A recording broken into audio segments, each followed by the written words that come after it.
So here I'm going to show you the first 3 exercises in the day 2 of the first month. So to start off, we've got a floor flattener.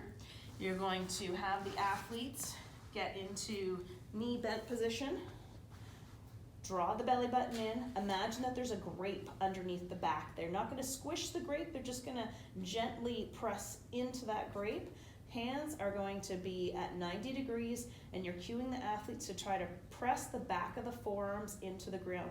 Watch that the athlete's not hiking the shoulders up. You're cueing the athlete's shoulders down and back, and if you can, again, you're cueing the breathing into the rib cage while holding that little bit of the brace of the belly button in and the grape pressed down.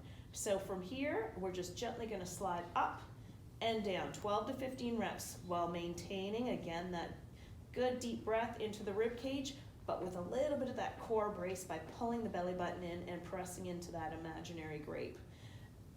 Range of motion depends on how far the athlete can go without cheating their wrists up. So they're only going to the point where they can maintain wrist down. If the athlete finds that way too easy, which it should still be pretty challenging if they're doing it correctly, you can take the athlete and repeat that exact same exercise, very similar cues or identical cues, but having them do that up against the wall. You notice I'm bending my knees. That will help facilitate the athlete to get that imaginary grape pushed underneath their back. Second exercise, working on very similar muscle groups. So hopefully we've established a little bit increased range of motion by doing that first exercise. We're going to try to utilize that range of motion into a overhead squat. So working on the first squatting movement pattern. Hands are going to go up overhead into a Y position. Arms are straight, shoulders down and back. You're going to cue the athletes to push the hips back, weight loaded through the heels, kind of getting down as far as they can, ideally close to 90, and then pushing back up, driving through their heels. You'll have some of the athletes hinge forward here. We're trying to keep ideally that bar in line with the back of the neck. 12 to 15 reps. Again, if that is too easy, doing it in free space, you can have the athlete do that in front of a wall. Same movement pattern. I'm starting a little bit further out. I still find this exercise fairly challenging, but for those athletes who do really, really well, you're getting their toes really close to that wall, or even toes straight up against.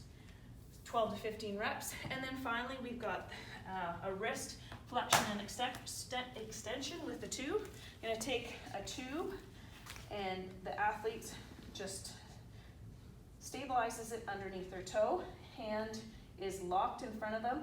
How high that tube is really depends on the tension. Approximately shoulder height or slightly lower. You need the athlete to be able to set the shoulder down and back or engaged. For the extension, you're letting the elastic pull the wrist down, and they're extending the wrist up. They should fatigue in about 12 to 15 reps if it's the right tension. So as a coach, you can communicate with your athletes and adjust the tension accordingly. 12 to 15 reps, and then 12 to 15 reps into extension. What you want to watch for in both movements, that the elbow isn't getting involved. The arm stays straight, shoulders stay down and back. 12 to 15 reps. You can also do that same exercise with dumbbells if you would prefer. And that's it for the first 3 exercises.